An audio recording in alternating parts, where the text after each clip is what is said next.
ஓப்பனாக சொல்லிடுறேன், இந்த வீடியோ எல்லாருக்கெல்லாம் பிடிக்காது. ஐகானிக்கான மூமெண்ட்டை பார்த்தவங்களுக்கு மட்டும்தான் பிடிக்கும்.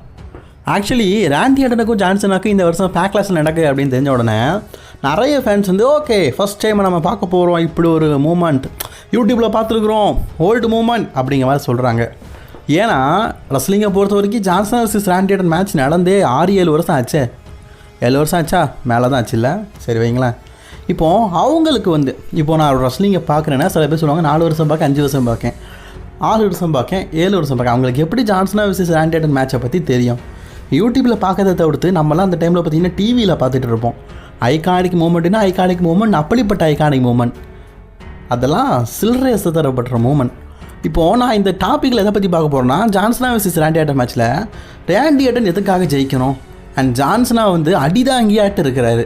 அதே மாதிரி இந்த மேட்சை பொறுத்த வரைக்கும் இப்போ ஏன் நடத்தணும், இதெல்லாம் பற்றி தான் பார்க்க போகிறோம். இது ஒன்லி ராண்டி ஆர்டன் ஜான்சனா ஃபேன்ஸுக்கு மட்டுமே பிடிக்குமே தவிர்த்து இப்போ உள்ள ஃபேன்ஸுக்கு பிடிக்காது. ஏன்னா அவங்களுக்கு புரியாது. அதுதான் ஒரு ஓப்பனான விஷயம். சரி வாங்க வீடியோக்குள்ளே போகலாம், டைமை வேஸ்ட் பண்ண வேண்டாம். இப்போது ராண்டி ஆர்டனுக்கும் ஜான்சனாக்கும் WWE வந்து பேக்லாஸாக நடத்துகிறாங்க. இந்த மேட்சை பொறுத்த வரைக்கும் ராண்டி ஆர்டன் பார்த்திங்கன்னா அடிக்கடி வராரு, வந்த உடனே பார்த்திங்கன்னா ஜான்சனா கூட பேசுவார், ஆர்கேவை போடுறாரு. இப்போ இந்த மண்டே நைட் ராவை பார்த்தீங்கன்னா ஜான்சனா பேசிக்கிட்டே இருந்தார், பின்னாடி வந்தார், ஒரு ஆர்கேவை போட்டார், டைட்டில் தூக்கி காட்டினார். இதே மாதிரியே ஸ்மாக்டவுன்லேயும் பார்த்தீங்கன்னா ஜான்சனா அடிக்கிறதுக்கு முயற்சிச்சா அதுக்கு ஈடாக பார்த்தீங்கன்னா ஆர்கேவை போட்டு கெத்து காட்டுறாரு. ஆக்சுவலி இப்போது பேக்லாஸில் மேட்ச் நடக்குது ரெஸ்ல்மேனியாவில். இப்போ தான் ஜான்சனா வந்து 17 டைம் சாம்பியன் ஆனார். ஆனால் ஃபஸ்ட் ஆப்பனண்டே ட்விஸ்டபிள் ஆப்பனண்ட். இப்போ போன வருஷம் கோடியோட சாம்பியன் ஆனார், ஏஜே ஸ்டைல் கூட வந்தார், தெரியும் நம்ம எல்லாருக்குமே ரிவீல். பட் ஆனால் இப்போ மோதுறது சாதாரண ஆளில் வில்லாது வில்லன், வில்லனுக்கே வில்லன் ராண்டி ஆர்டன். ட்ரிபிள் ஹெச்சோடைய கண்ணியில் ஒருத்தர் தான் ராண்டி ஆர்டன். ராண்டி ஆர்டனும் WWE சாதாரண ஆள் கிடையாது. 14 தடவை வேர்ல்டு ஹெவிவெயிட் சாம்பியன்ஷிப்பை வின் பண்ணவர். இப்போ ஜான்சனா எப்படி நான் வந்து கண்டிப்பாக வந்து 17 டைம் சாம்பியன் ஆவேன்னு சொல்லிட்டு போராடி வெற்றி பெற்றாரோ, அதே மாதிரி நான் கண்டிப்பாக 15 டைம், அதாவது 15 முறை ஹெவிவெயிட் சாம்பியன்ஷிப் வின் பண்ணி அதுக்கப்புறமா 17 டைம் சாம்பியன் ஆவேன் அப்படிங்கிற ஒரு குறிக்கோளில் இருக்கவர் தான் ராண்டி ஆர்டன். ஆக்சுவலி ராண்டி ஆர்டன் பார்த்தீங்கன்னா சமீபத்தில் ஒரு விஷயம் சொல்லியிருந்தார், ஜான்சனா கண்டிப்பாக வந்து 17 டைம் சாம்பியன் ஆக மாட்டான், நான் வந்து 15 டைம் சாம்பியன் ஆகி அதுக்கப்புறமா 16 டைம் சாம்பியன் ஆகி ராண்டி ஆர்டன் வந்து ரிஃப்ளையர் மற்றும் அதாவது அப்போ அந்த டைமில் ஒரு 2 தடவை ஹெவி சாம்பியன்ஷிப் பண்ணாரு. ரிஃப்ளையர் மற்றும் ஜான்சனோட ரெக்கார்டை டைப் பண்ணி அடுத்து அவர் 17 டைம் சாம்பியன் ஆவேன். ஏன்னா ராண்டி ஆர்டனோட கெரியர் ரெஸ்லிங் கெரியர் இன்னும் ஒரு 5-6 வருஷம் இருக்குது. ஸோ அப்போ அவர் சாம்பியன் ஆகிறதுக்கு பாசிபிலிட்டி இருக்குது. பட் ஆனால் அதுக்கு முன்னாடியே பார்த்தீங்கன்னா இப்போ ஜான்சனா வந்து 17 டைம் சாம்பியன்ஷிப் வின் பண்ணி ரெஸ்லிங் இண்டஸ்ட்ரியிலேயே அதிக ஹெவி வெயிட் சாம்பியன்ஷிப் வின் பண்ணவே நான் தான் அப்படிங்கிற பட்டத்தை அலைக்கா தள்ளிட்டு போயிட்டாரு.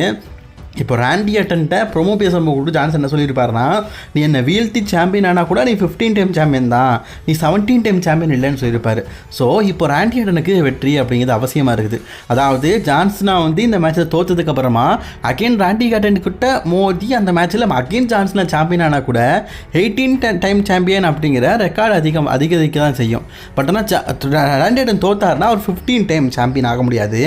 15 டைம் சாம்பியன் ஆகணும் அப்படிங்கிறது ராண்டி ஆர்டனுடைய பல நாள் கனவாக இருக்குது. ஸோ அந்த 15 டைம் சாம்பியன் ஆகிறா அப்படிங்கிறது கேள்விக்குறி தான். அது பேக்லாஸில் தான் எதிர்பார்க்கணும். சரி அடுத்தது அடிதாங்கி ஜான்சனா. ஜான்சனா இந்த வருஷம் எலிமினேஷன் சாம்பர் வெற்றி பெற்றதுக்கப்புறமா அவருக்கு பழைய பேர் வந்துருச்சு. அதாவது ஆக்சுவலி பழைய ரெஸ்லிங் ஃபேன்ஸ் அதான் சொல்லணும்ல, இது ரெஸ்லிங்கிங் ஓஜி ரெஸ்லிங் ஃபேன்ஸுக்கு நல்லாவே தெரியும். ஜான்சனா சண்டை போடும்போது மேக்ஸிமம் அடி தான் வாங்குவார், அடி கொடுக்க மாட்டார். பிகாஸ் அவர் ஒரு பேபி ஃபேஸஸில் பொறுத்த வரைக்கும் அடி நல்லா வாங்குவாங்க, டார்ச்சர் அனுபவிப்பாங்க, கடைசியில் ஒரு ஏஐ போட்டு ஜான்சனா வின் பண்ணிட்டு போயிட்டு இருப்பார். இதுதான் ஈஸிலி நடக்கிறது. ஜான்சனா எப்பேற்பட்ட கொம்பனாலும் சரி அடி தான் வாங்குவார், கடைசியில் நான் வின் பண்ணுறது ஜான்சனா. இப்போ ஜான்சனா வந்து ஹீல் கேரக்டர் பண்ணிட்டு இருக்காரு. ஸோ இப்போ அதுக்கு ஆப்போசிட்டாக எதாவது நடக்குமான்னு பார்த்தா இல்லை, ஜான்சனா ஸ்டில் அடிதாங்கி அப்படிங்கிறத நம்ம முன்னாடி காட்டுறாங்க. நான் வந்து ராண்டி ஆர்டன் ஆர்கேஓ வாங்கினதை மட்டும் சொல்லலை, கோடி ரோட் ஸ்டோரிலேயும் சொல்கிறேன்.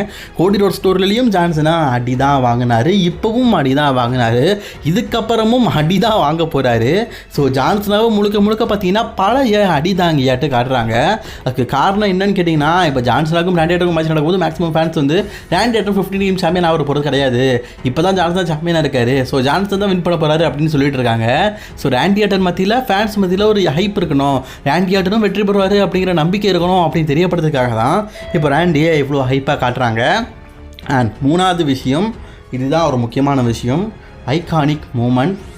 ஆக்சுவலி இந்த மூணாவது விஷயம் பொறுத்து சொல்லி நான் சொல்கிறேன்னா, பழைய ரெஸ்லிங் ஃபேன்ஸுக்கு தெரியும் ராண்டி ஆர்டன் வர்சஸ் ஜான் சீனா மேட்சஸை பற்றி. ஆரம்பத்துலேருந்து லாஸ்ட் எண்டிங் வரைக்கும் சலிக்க முடியாத ஸ்டோரி லைன். எனக்கு ராண்டி ஆர்டன் வர்சஸ் ஜான் சீனா ஸ்டோரிலலாம் அந்த அளவுக்கு பிடிக்கும்.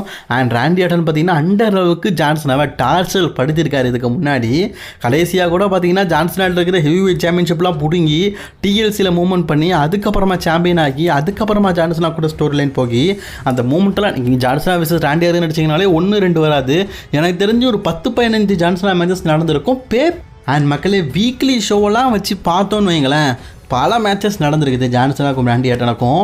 அப்படிப்பட்ட ஐகானிக் மேட்சை இப்போ ஃபைனலி நடத்துறதுக்கு இன்னொரு முக்கியமான காரணம் இது லாஸ்ட் இயர் ஜான் சீனா இந்த 2025 அப்புறமா சண்டை போடுறது கிடையாது. ஜான் சீனா ரசிகர்களை பொறுத்த வரைக்கும் ஒரே ஒரு விஷயம் தான் உண்டு. ஜான் சீனாவை பொறுத்த வரைக்கும் அவருடைய ஹிஸ்டரியிலேயே ஒரு பெஸ்ட் ஆப்பனண்ட். இப்போ Roman Reigns versus Brock Lesnar iconic moment. Roman Reigns Brock Lesnar match எப்போ நடந்தாலும் அது எப்படி நடந்தாலும் ஃபேன்ஸுக்கு பிடிக்கும். ஏன்னா அது ஒரு ஐகானிக் மேட்ச். அதே மாதிரி தான் நான் இப்போ சொல்கிற John Cena versus Randy Ardern match CM பங்குக்கும் John சீனாக்கும் எப்படி ஒரு கனெக்ஷன் உண்டோ அந்த மேட்ச் பேஸ் படி, அதே மாதிரி மேட்ச் பேஸ் படி கனெக்ஷன் இருக்கிற ஒரு இதுதான் நான் சொல்கிறேன் Randy Orton versus John Cena match. So 2025 John Cena retirement ஆக போகிறாரு. ஸோ ஃபைனலி நடத்தணும் அப்படிங்கிறதுக்காக தான் WWE நடத்துகிறாங்க. அண்ட் கடைசியாக இன்னொரு விஷயம் இருக்குது, அதை பற்றி நான் சொல்லிக்கிறேன். ராண்டி ஆர்டன் விசஸ் ஜான் சீனா இந்த மேட்ச் நடத்த இன்னொரு காரணம், ராண்டி ஆர்டனுடைய ஹோம் டவுனில் இந்த வருஷம் பேக்லாஷ் நடக்குது. WWE பார்த்தீங்கன்னா ரெசல்மேனியாக்கு அடுத்த 20 நாளிலேயே பேக்லாஷ் நடத்துகிறாங்க. டிக்கெட்டை சேல் பண்ணணும். இப்போது கிரேட் காலி இந்தியன் ரெஸ்லர். இப்போ நான் வந்து ரெஸ்லிங் கிங் தமிழ் நான் ஒரு ரெஸ்லராக இருந்து இந்தியாவில் வந்து டிக்கெட் சேல் ஆச்சுன்னா கண்டிப்பாக நீங்கள் வந்து டிக்கெட் வாங்கி பார்க்க வருவீங்க. அதே மாதிரி அமெரிக்காவில் மட்டும் இல்லை வேர்ல்டு ஃபுல்லாக ஃபேமஸான ரெஸ்லரில் ராண்டி ஆர்டன் ஒருத்தர். அவர் அன்டிஸ்பியூட்டட் சாம்பியன்ஷிப்புக்காக அதுவும் 15 டைம் சாம்பியனுக்காக அது ஒரு Randy Orton versus John Cena match நடக்கும்போது கண்டிப்பாக டிக்கெட்லாம் பார்த்தீங்கன்னா கண்ணை மூடிட்டு வாங்குவாங்க ஃபேன்ஸு.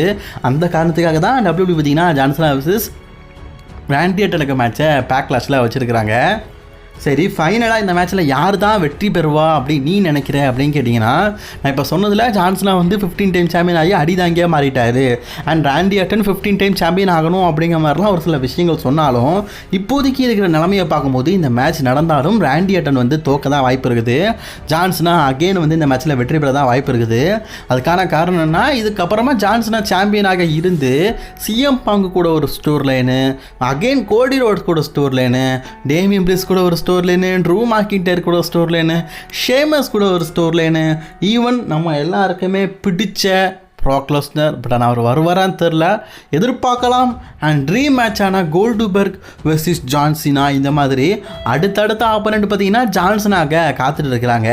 ஸோ அப்படி பார்த்தா ட்ரீம் ஆப்பனண்ட்ஸை விட்டுட்டு ஜான் சீனா வந்து இப்போ டைட்டில் தோத்துட்டு போக மாட்டார். அண்ட் இப்போதைக்கு எனக்கு கிடச்சிருக்க செய்திப்படி பேக்லாஸில் John Cena again title retain பண்ண தான் வாய்ப்பு இருக்குதுன்னு சொல்லப்பட்டிருக்குது. இதை பற்றினா உங்களோட கருத்துக்களை மறக்காமல் கமெண்ட் பாக்ஸில் கமெண்ட் பண்ணிக்கோங்க.